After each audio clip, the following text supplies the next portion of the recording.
Monsieur Maël Mandon a été chargé de rapporter sur cette enquête et je lui cède donc la parole pour 5 minutes.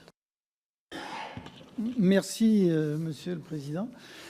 Monsieur le Président de section, Monsieur le conseiller maître, chers collègues, je tiens bien sûr à saluer votre travail d'enquête et cette présentation. Je voudrais saluer ce rapport qui se limite, et je le précise, je le rappelle, sur l'imposition donc des plus-values immobilières pour le champ des particuliers.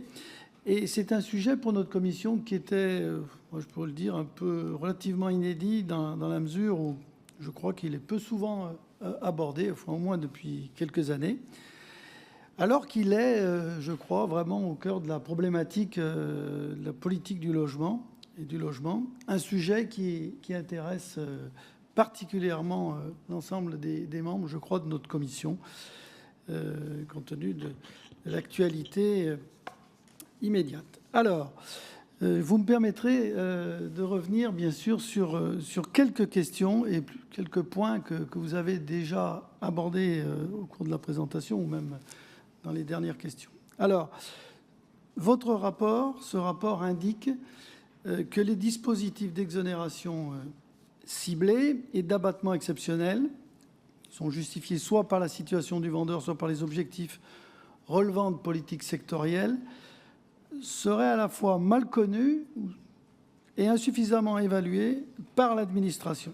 Ce qui peut être une source d'étonnement, mais c'est ainsi. Alors, comment analysez-vous ces dispositifs? Comment expliquez-vous l'insuffisance des connaissances de l'administration à ce sujet? Alors, à titre d'exemple, on l'a cité tout à l'heure, lors de l'examen en séance publique du PLF 2026, il y a eu un vote favorable donc en faveur de la prorogation des dispositifs d'exonération et d'abattement visant à favoriser le logement social. Peut-être auriez-vous un commentaire et que pouvez-vous peut-être nous dire sur leur efficacité? Il y aura une deuxième question à propos du rapport qui relativise l'importance de la fiscalité des plus-values immobilières dans la détermination du comportement des vendeurs et des acheteurs. Alors néanmoins, on évoque souvent la piste d'une uniformisation de la durée au bout de laquelle le contribuable est exonéré. Alors on l'a rappelé, l'IR c'est 22 ans et la durée au bout de laquelle il est exonéré de prélèvements sociaux, 30 ans. Ce dosage est-il toujours pertinent? Qu'en pensez-vous?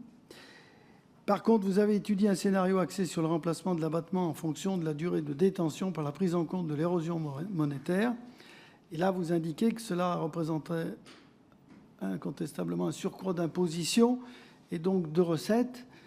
Pouvez-vous détailler les faits? Alors, je reviens toujours sur mes comportements, les faits d'une telle réforme sur les comportements.